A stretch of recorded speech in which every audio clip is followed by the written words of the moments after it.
नमस्कार शेतकरी मित्रांनो. हे बघा मी आज आलेली आहे माळावर आमची आता शाळू काढल्यापासून वावरं पडीकच आहे. मग इथं आधी मका होती आणि मग ती मका काढल्यापासून वावरं पडीकच आहे. आता टाकायची आपल्याला बाजरी. हे बघा आजपासून आम्ही इथं बाजरी टाकणार आहे. आता मुलांनी बाजरी टाकलेली आहे म्हणजे ह्यावेळेस त्यांनी कधीच टाकली नाही, पहिल्यांदा बाजरी टाकली. बाजरी टाकून अजून काही टाकायची राहिलेली आहे आणि लगेच मागं ट्रॅक्टरच्या फाशाने हलवून घेतो आहे. इथून तिकडं ह्या भांड्यापासून तिकडं अजून टाकायची राहिलेली आहे, पाहू शकता तुम्ही. हे बघा तेवढे सारे अजून राहिलेले आहेत, पण बी शक्यतो पुरतात का नाही सांगता येत. बी पुन्हा आणायला लागेल आपल्याला. एवढे सारे अजून टाकायचे राहिले. तिकडे शाळू आहे, तो शाळूसुद्धा काढून पुन्हा आपल्याला तिथं तेवढ्या जागेत शाळू टाकायचं आहे. आता पहा बरं, मग आता म्हणतात ना, आपण प्रत्येकाला म्हणायचं, याला म्हणायचं टाक बाजरी, त्याला म्हणायचं टाक बाजरी, पण एखाद दिवशी स्वतःच टाकून बघायचं. कधीच म्हणतात ना, जीवनात कधीच हार मानायची नाही.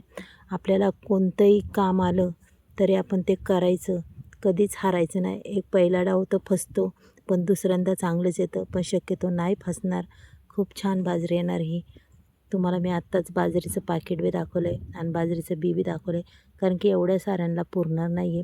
आणि खरंच हे बघा आता तिकडं तो हलवतो आहे आणि लगेच मागं पाणीसुद्धा चालू करायचं आहे.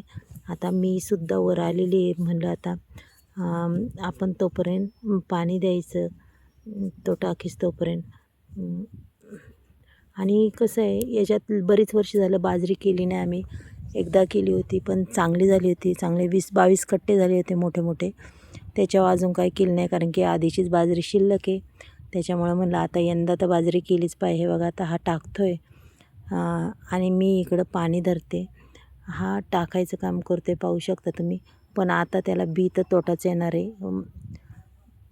आणि तिकडं ट्रॅक्टर बी उभा आहे. आता टाकून तो पुन्हा तेवढे सारे हलवून घेणार. वरच्यावर हलवायचे, जास्त खोलही घालायचे नाही आहे. जास्त खोल दाणे गेले की आपले उगवायला प्रॉब्लेम येतो. आणि इकडं बघा, इकडं मी पाणी चालू केलेलं आहे. पाणी आता चालू आहे वाफ्यात आणि काही घोळायला वगैरे लागत नाही. अगदी चौकून सारखं पाणी बसते, पाहू शकता तुम्ही. कडेच्या वाफ्यात पाणी चाललेलं आहे मस्तपैकी. शेतकरी मित्रांनो, मग म्हणतात ना, आपल्याला थोडी तकलीफ करायला लागते, पण वर्षाचं धान्य आपलं तयार होतं. मग त्यासाठी आता हे थोडेसे कष्ट हे करायलाच पाहिजे, पाहू शकता तुम्ही. पाणी बी अगदी सपाट निपाट चाललं आहे पहा. आता थोडा सार राहिला आहे, भरपूर लांब सारा आहे हा. वरून पाणी येतं ढाळाने. आता हे पहिलं पाणी आहे म्हणून संपूर्ण साऱ्याला आहे. दुसऱ्या पाण्याला आपली 2-2 साऱ्यांना पाणी सोडून द्यायचं आहे.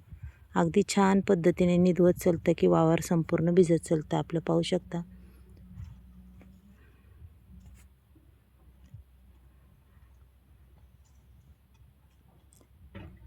हे बघा मस्त पाणी चाललेलं आहे. आता पुन्हा इकडं आले आहे मी. दुसरं बारं आपल्याला द्यायचं आहे, पण इथं मी तुम्हाला दाखवते.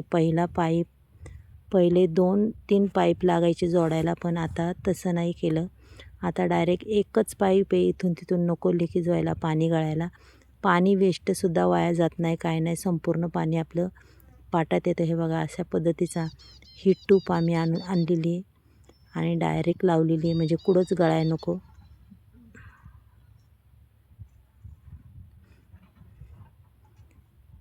हे बघा पाणी अगदी मस्त चाललेलं आहे आणि किती छान वाटतं बघायला हे पाणीसुद्धा.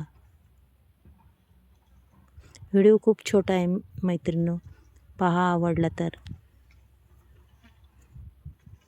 आणि आवडला असेल तर एक लाईक, एक सबस्क्राईब करा. चला मग उद्या भेटूया आपण. बाय. रामकृष्ण हरी.